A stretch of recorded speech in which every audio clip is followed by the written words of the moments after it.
और मेरे बारे में उनकी राय को अपने दिमाग में घुसने से कैसे रोकूं? दो छेद होते हैं जहां से दिमाग में बातें जाती हैं, यानी ये दोनों।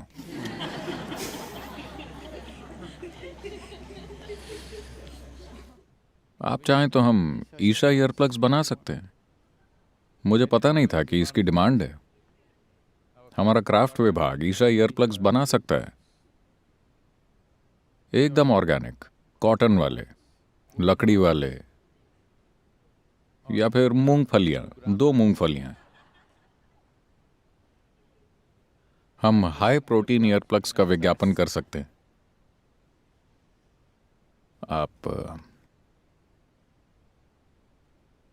आप जिसको अटैचमेंट कहती हैं, वो अलग होने का स्वाभाविक नतीजा है।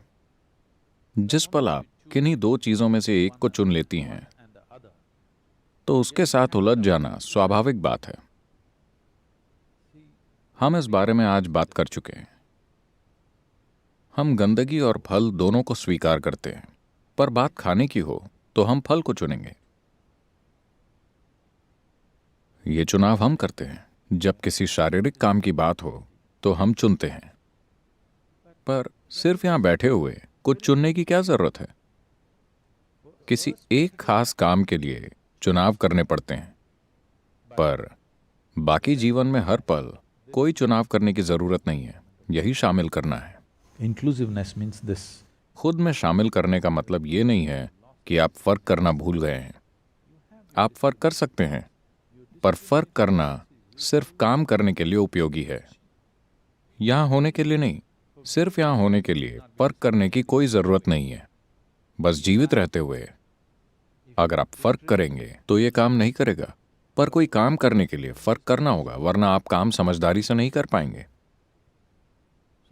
इसलिए किसी एक इंसान से Or overly attached to one, हद से ज्यादा अटैच हो जाने से आप स्वाभाविक रूप से कई दूसरे लोगों से घृणा करने लगेंगे।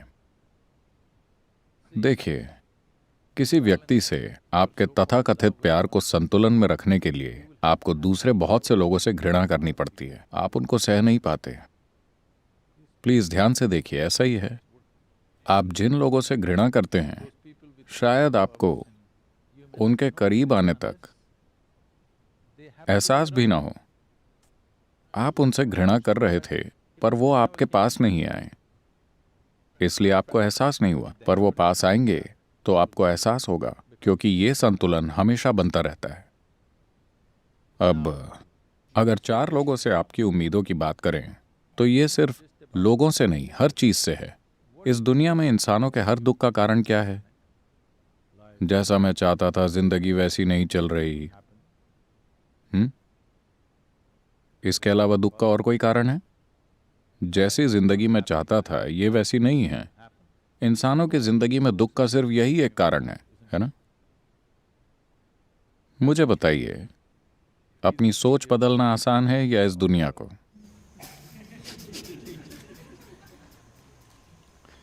अपनी सोच को बदलना बहुत आसान है ना?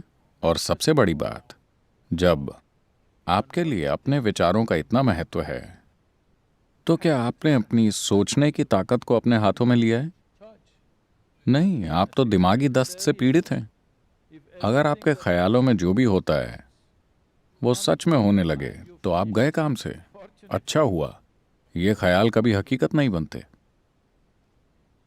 मेरा आशीर्वाद है आपके सपने कभी सच ना हो,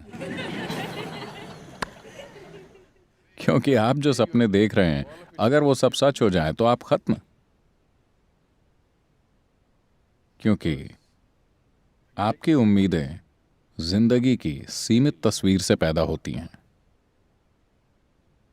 अगर आप जिंदगी में कुछ बड़ा हासिल करना चाहते हैं, भौतिक जीवन में भी कुछ बड़ा पाने के लिए, यहां मैं आध्यात्म की बात नहीं कर रहा, सिर्फ भौतिक जीवन में भी अगर आप दुनिया में ज्यादा से ज्यादा पाना चाहते हैं, तो उम्मीद मत रखिए। क्या आप शून्य ध्यान जानते हैं? कोई उम्मीदें नहीं। उम्मीद न होने का मतलब ये नहीं कि दिशा न हो।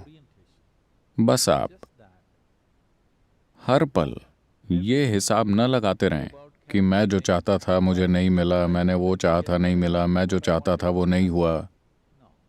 बात बस इतनी है कि हमें इस दिशा में बढ़ना है। अब आप कितनी दूर जाएंगे ये आपकी तीव्रता से तय होगा, है ना? अगर आप उम्मीदें बांधेंगे तो हर वक्त अपनी जिंदगी की तीव्रता फालतू विचारों में बर्बाद करते रहेंगे और ज्यादा दूर नहीं जाएंगे। उम्मीद आप पर हावी इसीलिए हो रही है क्योंकि बचपन से ही 3 साल की उम्र से लोग आपसे पूछने लगते हैं, बताओ बड़े होकर क्या बनोगे? क्या डॉक्टर बनोगे या आईटी इंजीनियर बनोगे? ऐसी बकवास। 3 साल की उम्र से माँ बाप अपने बच्चों से जो उम्मीदें लगा लेते हैं वो ज्यादातर सच्चाई से इतनी दूर और बेवकूफ़ी भरी होती हैं। ये माँ बाप और बच्चों दोनों के लिए बुरी होती हैं और ज्यादातर लोग बचपन से ही ये आदत डाल लेते हैं। जीवन में बस इतना कीजिए। देखिए, ये परेशानियां इसीलिए हैं क्योंकि हम आने वाले कल में खुशियां तलाशते हैं, समझे? आपकी उम्मीदें आपको बुरी तरह जकड़े रहती हैं क्योंकि आप खुशियां कल में तलाशते हैं, कभी आज में नहीं। अगर ये और ऐसा हो जाए तभी मैं खुश रहूंगा। अब आपको ज्यादा दुख झेलना पड़ता है क्योंकि ये और ऐसा हर दिन आपसे और दूर होता जाता है। अगर ये पास ना आकर दूर चला जाए तो आप और दुखी होते हैं और उम्मीद की ताकत और मजबूत होते चले जाती है। मान लीजिए अभी आप एकदम आनंद में हैं पर आप चाहते हैं ऐसा हो जाए। आप इसके पीछे गए पर कल वो करीब आने की बजाय और दूर हो गया तो वो कोई खास दुख नहीं देगा। इसका आपको बिल्कुल दुख नहीं होगा क्योंकि आप खुश हैं। यानी बिना खुद में सुधार किए आप दुनिया में चीजें करने की कोशिश कर रहे हैं। बहुत समय पहले कृष्णा ने कहा था, योगस्थ कुरु कर्माणि। इसका मतलब है योग में स्थित हो जाओ फिर काम करो। पर अब आपने शुरुआत उथल पुथल से की है और फिर योग करने आए हैं। हम यही ठीक करने की कोशिश में हैं। आप अभी जवान हैं, सिर्फ इतना कीजिए, भूल जाइए आपको इस दुनिया से क्या चाहिए। आपको खुद से, लोगों से, दुनिया से जो कुछ भी चाहिए सब भूल जाइए।